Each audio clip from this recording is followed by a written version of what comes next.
You're listening to the Soul Career Podcast, the podcast that brings you stories from people who've taken a risk to discover careers that fill them with purpose and make them come alive.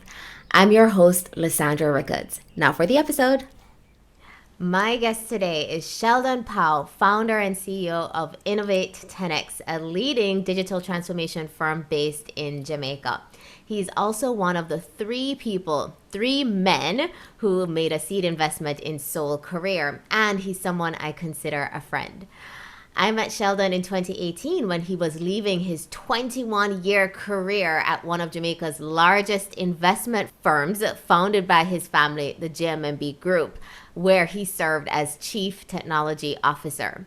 He was leaving to start his own technology company and was looking to create a diverse board to include women. So he invited me to chair Innovate 10X, and I still chair it today. I accepted that offer from Sheldon because I thought he was building something that was very unique and very needed in the region. So almost 2 years later, after I met Sheldon in 2020, I decided to leave the brand Sacento and found my own company and become an entrepreneur myself. And Sheldon came to me and told me that he believed in me and would support anything that I did next. It is so important to have people like that on your team. So Sheldon, I'm so happy to be able to say welcome to the Soul Career Podcast. Thank you very much, Lysandra. Looking forward to this. Me Wonderful. too. Good. So you left your 21-year career at JMMB to start this company, which is a very risky decision to make. And Yes. not a lot of people dream of leaving their corporate jobs to become full-time entrepreneurs, but they don't actually do it. So what made you decide to do it, and what helped you to actually make that leap? Yeah, I'm at the type of person that I put things out there in the universe of what I want to do. And it's one of the things that I envisioned for myself. Um, Actually, maybe before even when I started JMMB. Because I planned to work I joined JMMB in 1997, and I planned to give them 3 years. Right? So 21 years later, I was still here. But that 3 year plan, I was thinking of starting my own tech company because that's my passion. And then my passion actually is entrepreneurship. JMB at the time was an entrepreneurship type of company. I mean, there's lots of exciting things going on. You mentioned there was a lot of family there. So we were working together in building with Joan Duncan's dream, and it was a wonderful place to work. But I would say probably after the first 10 years, going into 15 years, it wasn't entrepreneurship anymore. There was like a lot of governance and audit and just huge projects that would take sometimes 2 to 3 years to implement, and it started to become a little more stressful than fun after a while. And in charge of IT, I remember being in charge of IT for like 1,100 employees that have a desktop that if the printer not even working, and I know the CIO's number, you're gonna still call me and tell me your printer is not working. I'm like, oh my God, this is like ridiculous. Yeah. Um, but I mean, after a while, I was like, I did start to struggle, and maybe that started to show up as well because you know Keith actually, he always knew that that's what I really wanted to do. He knows I always had an entrepreneurial spirit. I used to be one of those who jump on a plane with him and we go to DR and say we're going to buy some company in DR. We're going to go to Trinidad and go and invest in something there. So I always like the entrepreneurship side of JMB and not so much the maintenance side of it, which was a lot, especially when they got the banking license. It carried to a whole new level with that banking license, Yeah. right? So I always was speaking to him about doing digital transformation for JMMB as a separate division, so it's a proper focus, right? And he said to me, why don't I use as an opportunity then to start my own business and JMMB would actually be a client of yours, which is how I actually envisioned it when I started. I say 1997. That eventually I would leave and have an anchor client in which I would actually do work for. So I said, all right, no, that sounds good. He said to me, well, come with a business plan, a business case, and we'll see if the board will accept it, right? So I worked on that business case. And Lysandra, what brought me to you, and I don't remember because it would have been before 2018, but I brought that business plan to you and Yes. asked you for feedback. Yes. All right. And you gave me feedback. We met and you gave me you gave me very good feedback. And that's why I love your energy, because you didn't have to give me that feedback, which you did give me very good feedback. Gave me some things that, I said, Jamie wouldn't accept this, change that. And I took all of that in and submit this I'm to Jamie. just to jump in here, Sheldon. I'm very detailed when I give feedback on business plans. That was my job for 7 years, right? And Right, anytime right. someone asks me to do something and I agree to do it, I make sure to put my all into doing it. So apparently, I you were agree. impressed by that and Yes, asked me I to was. share. I was impressed by that. So no doubt when I came back to JMMB with that business plan, that they accepted Yeah. that business plan, right? So as you can see, it's not like I just jumped and left my job like that. I kind of wanted to have some kind of a cushion, right? And sometimes I must say that even if you think you have a cushion, you really don't have a cushion. Not really going to go into details. That it didn't work out as well as I thought it would, because as I said, people weren't really interested in digital transformation in the beginning. JMB had a whole heap of other things going on as well besides digital transformation. So I really had to, in the first couple of months, it would have been kind of stressful at Innovate 10X, but I was also kind of prepared for that mentally, right? So I'm actually still here today. But in the first months or so, maybe in the first year, it wasn't really that easy at all. Yes. So I'm hearing a lot of themes come out of this story. Number one is that you come from an entrepreneurial family. You mentioned some names there, Joan and Keith. So Keith is your brother, and Yes, my Joan is stepbrother. Yes, stepbrother, yes, and your Joan yes. is the family matriarch who went out and created JMMB from nothing as a woman entrepreneur in the days in finance, in the days when women in Jamaica were not seen as leading financial services companies. So your family is very entrepreneurial. You That is true. yourself you are very entrepreneurial. You had a Yes, 3-year plan at JMMB and it turned into 20 years. That was number yes, two. And then yes, number three was that you got support from people who believed in you, starting with yes, your stepbrother, Keith yes, Duncan, who became the CEO of JMMB. So yes, I have a quick question here because I've been trying to get all my investors to take a psychometrics test. You know that I'm a yes, psychometrics queen, just to yes, yes. see how we all relate to each other on that basis. I don't think you took yours yet, but I bet yours would say that you are very entrepreneurial, Sheldon. Yes, And that yes, has driven a lot of your decisions. So, correct. you've invested, you're not only an entrepreneur yourself, but you've invested in many entrepreneurs, including me at Soul Career. Yes, What yes. made you decide to invest in me in Soul Career, and what makes you decide to invest in any entrepreneur overall? Okay. Yes, I do invest in a lot of Yes, you do. entrepreneurs, and I like the startup phase because that's when they're most reasonable. I don't want to wait until they have proven themselves and then I can't afford them. So I will actually come in from the ground up. I would come in. Lissandra, I think the experience that you would have had as CEO of the Branson Center would have served you extremely well, right? I have met a number of people that have graduated from the Branson Center, and a lot of them are actually doing well. They're still around today. Entrepreneurship is not easy, so the mere fact that they're still around, I know that you would have had a role to play there, right? So that is one, right? Um, so when I came to with my business plan and you decided to give me feedback, and I was not a part of the Branson Center, you just decided to give me feedback for whatever reason, which I'm very happy about. And it was good feedback. I said, there are two things that I like right there. I see you as a very giving person, like genuinely, because you took the thing to me in a way that you want Sheldon to succeed, so you're gonna take the time and give me proper feedback. So that is good, right? And I said you take the thing personal. So now when you now decide that you're gonna go in your own thing, soul career, in trying to helping people feed their passion, find a career that really matches what they want out of life and so forth. I believe that you're naturally good at that, right? So you're like in training for doing what you're doing right now. So when you came and you said, all right, this is what you need to get started and so forth.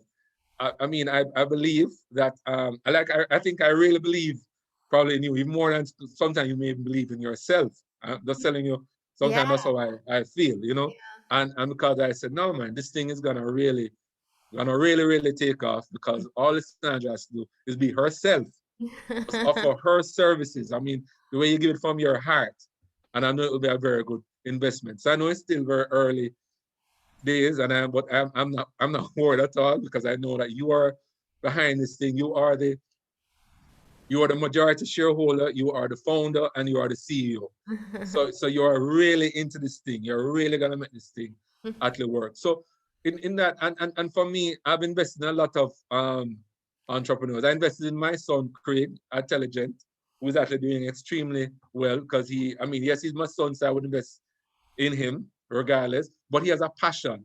When somebody has a passion for something and very excited, so he'll come and say, you know, Daddy, I want to do this, and he's gonna want to talk about it. Now, whenever he wants to talk about something nonstop, that's his interest. I know it will actually do well, right?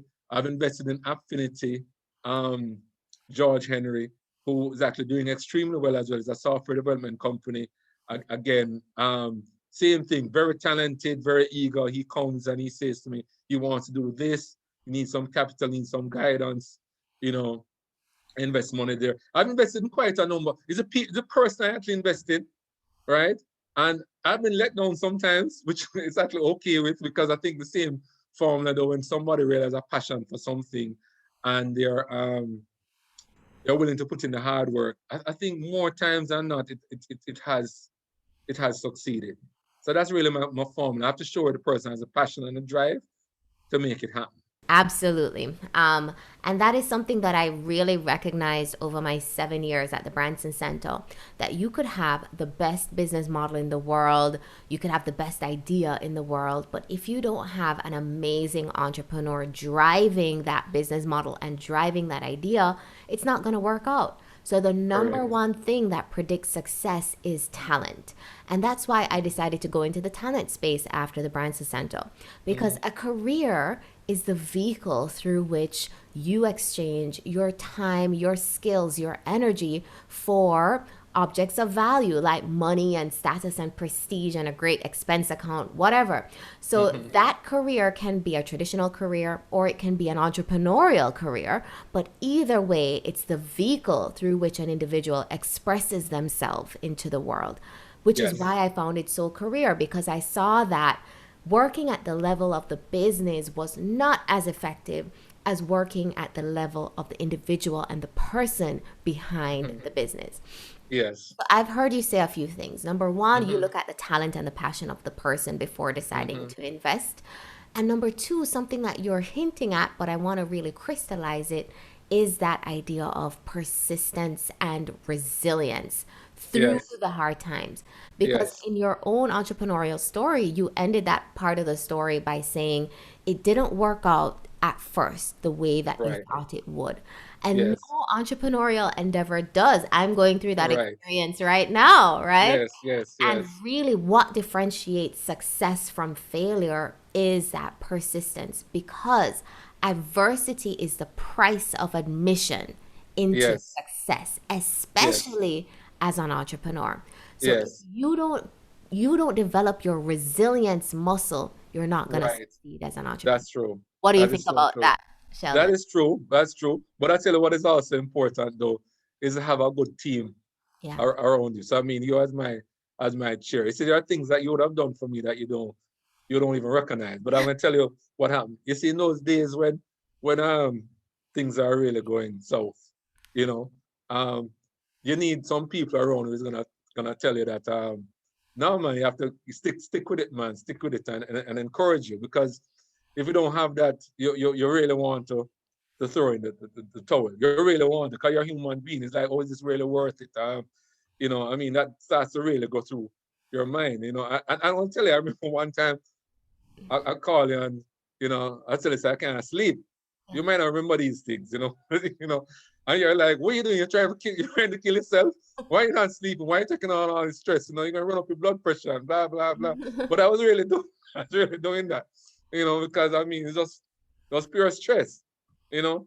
But so again, for you, I'm seeing if somebody is being coached by you, you're gonna help to, just to be real about everything. Because this thing is real, So you help in providing that. I mean, my family for sure. I mean, I have big children, and they also provide a certain amount of comfort for me. I mean, you have to know who it is when you're, in that kind of lonely place when like look like the world is crumbling around you.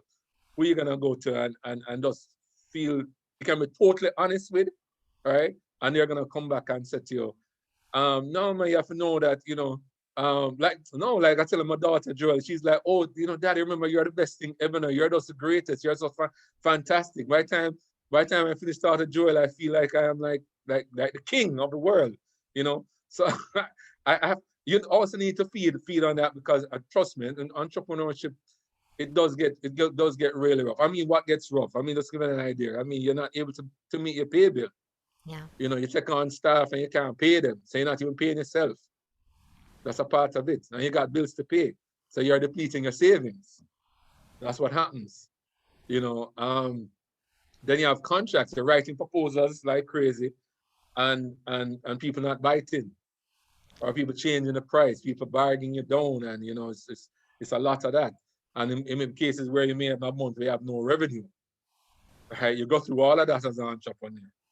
That's the reality. So what you're gonna do when all that happens is, I mean, you still have to decide whether or not this is worth it and push through and believe in what you're doing. If not, you're gonna go belly up. Absolutely. I mean, you really learn what you're made of on this journey of being a full time entrepreneur. And you face, working for a corporation is like living with your parents at home. All your meals are provided, you have roof over your head, you have a Yes. consistent income you can depend on. But then launching out onto your own and being a full-time entrepreneur is like going and getting your own apartment for the first time and fending for yourself for the first time and having to figure out how to meet your bills yourself, and all of that. And it can be very anxious and Yes. stressful. And I think Yes. all of us who leave corporate to become full time entrepreneurs go through that period of wondering, did I make the right decision? Did I just throw away my entire life for no reason? Yes. Yes. And you Yes. have to go through and come through to the other side of that in order for your vision to be realized, because that's the Right. price of admission. Mm-hmm. Mm-hmm. Okay, so Sheldon, I want to go back to the beginning and learn a little Sure. bit more about what molded you into the man that you are today. So tell Yes. us about your upbringing. Yeah. Well, I come from a real blended family. Sometimes I have to stop and count how many of us. But from my father had three boys, three, no, two, three boys before me. See, as I'm trying to say, three. I'm the fourth one from my father, and and then he had another brother after me. He actually married my mom and had Nevada, who Nevada Powe, um, and myself. But he also um, that marriage did not last long. I remember just being in the house and my parents arguing and all of that. And I'm sure more than half of Jamaica got through that. So these things aren't like normal. So I went to live with my aunt, who is my father's sister, who she didn't have any children. So Nevada and I went to live with my aunt. My mother actually divorced my father and she started to date DK Duncan, and she was following in terms of politics. Her drivers politics were all around the place for politics, and we used to travel around with them for politics. And DK was married to Joan Duncan, Yes. right? So Who this founded right, who fought JMMB? at JMMB. And she had 5 children with DK. So when my mother married DK, my mother, her two, and DK and his 5. So there were now 7 of us. And then my mother, in marrying DK, had 2 more children, Imani and Josina Ah, Duncan. So there was like 9 right there. And also, of course, my father had some brothers from before. So when I add up everything, about 10, 12 of us. The amazing thing is that um, I'm close to all of my siblings. I'm close to all of them. The ones that live overseas, they come to Jamaica, they come and stay with me. Um, and the connection is, my father is that kind of a loving, my whole family is very loving family. So myself and all of the mothers in this group. So Joan Duncan, who was actually DK's ex-wife, she was the one that hired me at JMMB, Yes. right? What And I was used to, your mother's name? my mother is Grace Duncan. Grace. Okay. Mm-hmm. Grace Duncan, beautiful name. She actually used to be um, life of service as well. She used to be in charge of the Jamaica School for the Mentally Handicapped, Mm-hmm. right? And she used to be in charge of Jamaica St. Andrew's Parish Church Girls Home, which I'm still involved with today. I still, you know, I take care of the lawn there. I take care of the lawn and Christmas trees and a lot of the girls that are down there. This is where you're placed in a home by the state, because whatever situation you're in at home, whether abusive situation or parents neglecting or whatever, you're placed in a home. And my mother used to take care of that at home. So I grew up with parents who are very much into serving others. I seen that example. So I grew up thinking that that is also very, very important. So you were the fourth child of the mother side, so the matriarchs of this large Duncan family. You were the fourth one to join JMMB. Yes, I was a fourth. Yes. Yes, yes, Okay, and then you progressed until you became chief technology officer there, and then you correct. left in 2018 to Right, start Innovate 10X. So, that's correct. given this whole trajectory of your life where entrepreneurship and being self-made was such a big part of that, even as you joined your family's company and helped to grow it to the massive bank and investment firm that it is today, a major player in the financial services industry in Jamaica, founded by a woman. Even as you went through this trajectory, you were still growing Optimum Trading, which is a business that you started right out of college, and you were still Yes, investing in other entrepreneurs and thinking about becoming an entrepreneur again yourself. So yes. where you are today, Hmm. would you say that you are living your soul career right now, Sheldon? Oh, for sure. Yes, I am. So, how Yes, I would am. you define what is your soul career, Sheldon, that you are living right now? So it changes though. It changes because when I when I was at doing my masters, right, I wanted to work at an IT consulting firm. So that was the vision I actually had at that point in time. And then Price Waterhouse IT consulting. I mean, they're a very prestigious firm, right? And they had a program where they train you, in terms of methodologies and capabilities and so forth, as to be an IT consultant. So that was a dream job for me. And I did that for 3 years and I really enjoyed it. And a lot of relationships that I formed there, I still have them um, today from what I did at Price Waterhouse. And then working at JMMB, it was a young company at the time. When I joined JMMB, there was about 60 employees. When I left, over 1,000 employees. Was also, I would say, a part of a soul career as well. Now, what would have happened in my journey is that working 3 years at PwC, I would say, okay, how many years? And I actually did plan to give them 3 years. So that one, I actually got that one right. I planned to give them 3 years. When I started a trainee consultant and they were just ready to promote me to being a senior consultant, right? Because I know I was actually getting a little bit ready. So I'm a trainee consultant, next step was senior consultant. But then JMB offered me a job as a software development manager. And it sounded like it was a dream job because I got to then build technologies for JMMB. So that was a dream job, and I built a lot of technologies. The money line that JMB had today, we had to build that. A lot of systems were in-house systems. So it's a journey. So career it's a journey. It depends on where you are. So the job that you're in right now, you may have been enjoying that job, but there's certain aspects about the job that you're not enjoying anymore, and therefore you're ready for a change. Now, what happened with 10x right now? There's aspects of 10x now that I actually enjoy. I enjoy building 10x. I enjoy building the brand, and there are a lot of aspects about 10x that as a CEO and founder, that I can make sure that I focus on those things, right? Now, there are aspects of it that are not enjoyable that I still have to do because I have bills to pay, right? So that is, with any business that you're in, you have to take a lot of the good with some of the things that are maybe not so pleasant. Definitely. But for me, I see myself eventually becoming chair of a 10x, and maybe giving maybe some of the things that you are doing, Mr. Andrew. Maybe I come and join you and help other entrepreneurs or people looking to soul career. Because I mean, so right now I'm doing this, I'm excited about doing this. But again, I can see myself in another maybe 3 years wanting to, kind of transcend to do something else.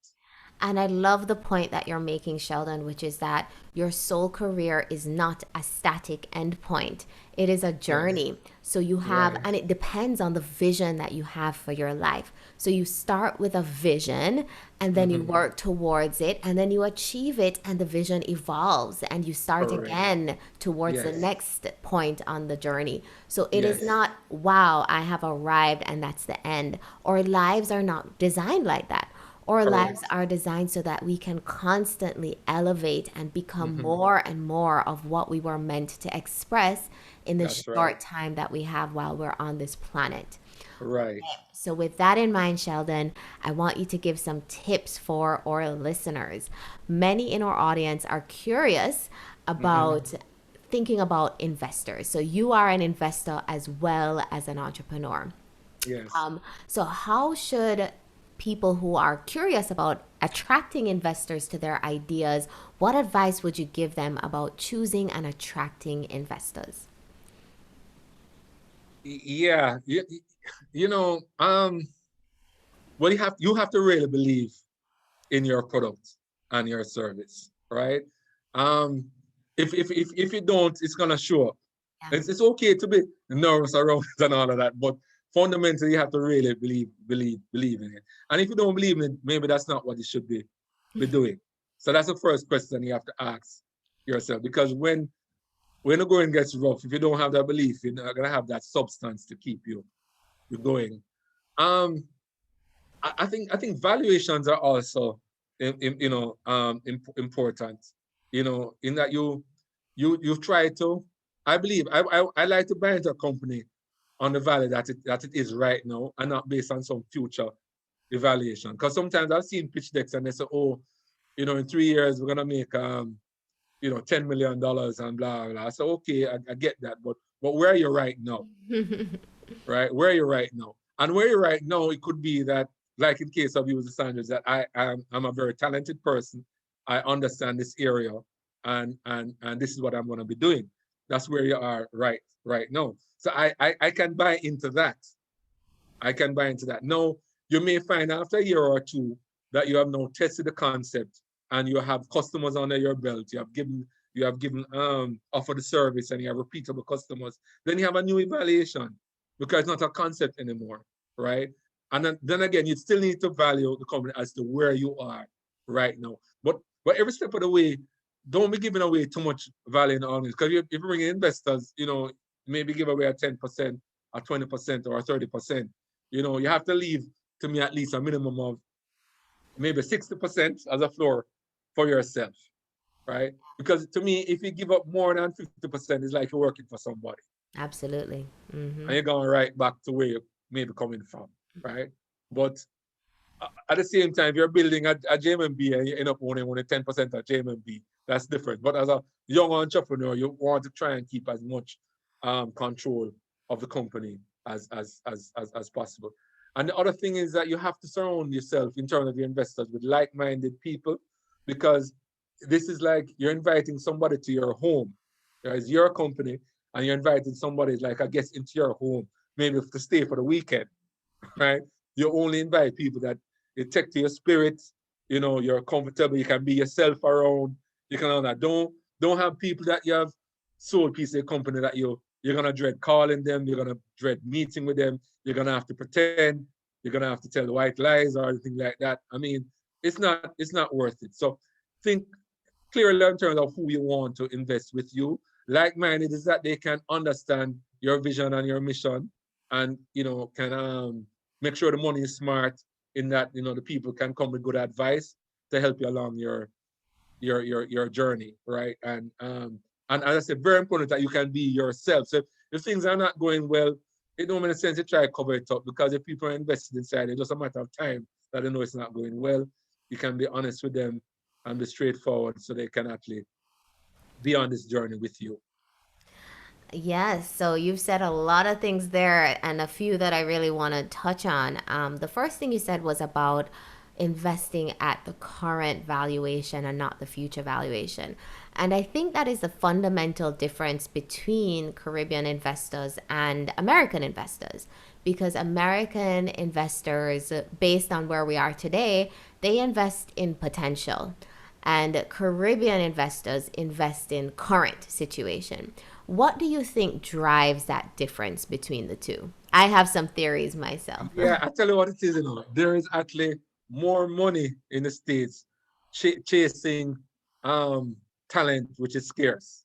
Yeah. In Jamaica, there's less money available, and there's also very little talent. We have both side equations wrong in Jamaica. There's not enough good ideas to invest in, and there's not enough money there to invest in it as well.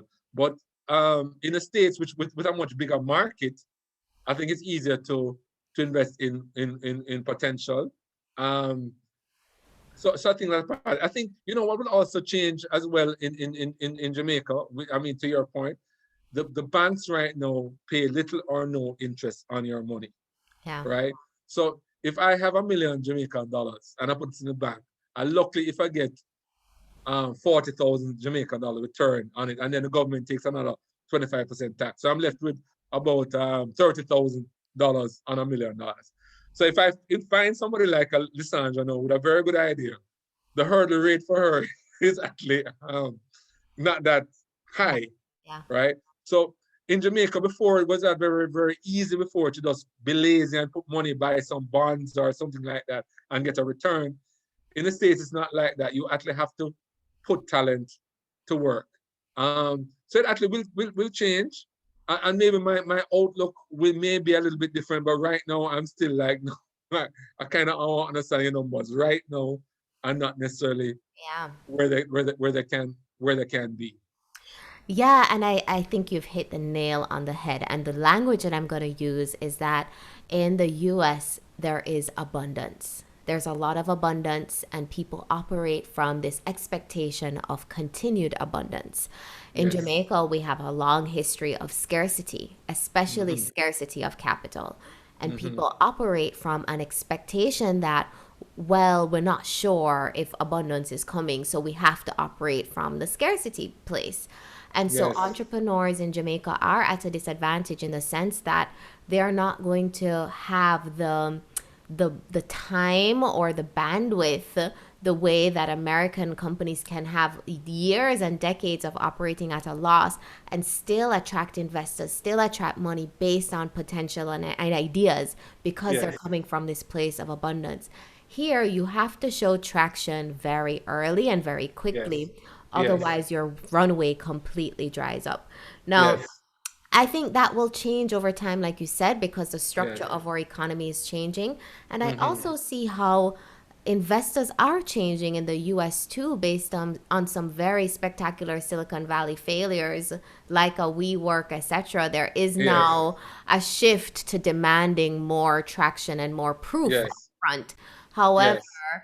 it's something for entrepreneurs to be very aware of when they're seeing on cable TV what's happening in Silicon Valley, and the expectations from Caribbean entrepreneurs need to shift. It's not going to be what you're getting in Silicon Valley. Right. Right. Right. Which Right. makes it more difficult, and which Yes, it makes the does. cycle of abundance and growth in the region more difficult, because capital is so hard to attain.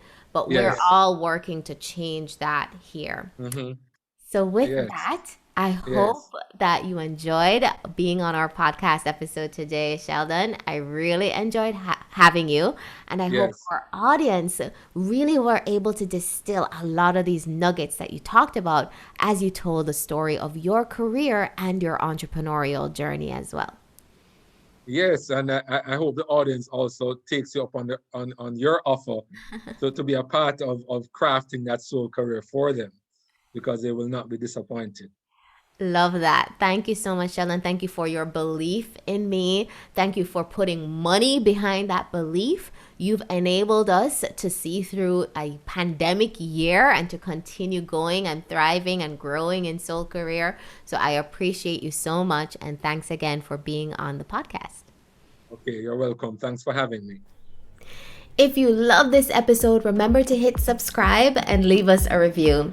And if you're a professional, executive, or entrepreneur that's interested in taking one of our coaching programs, head on over to soulcareer.com and sign up for a free consultation. We would love to hear from you.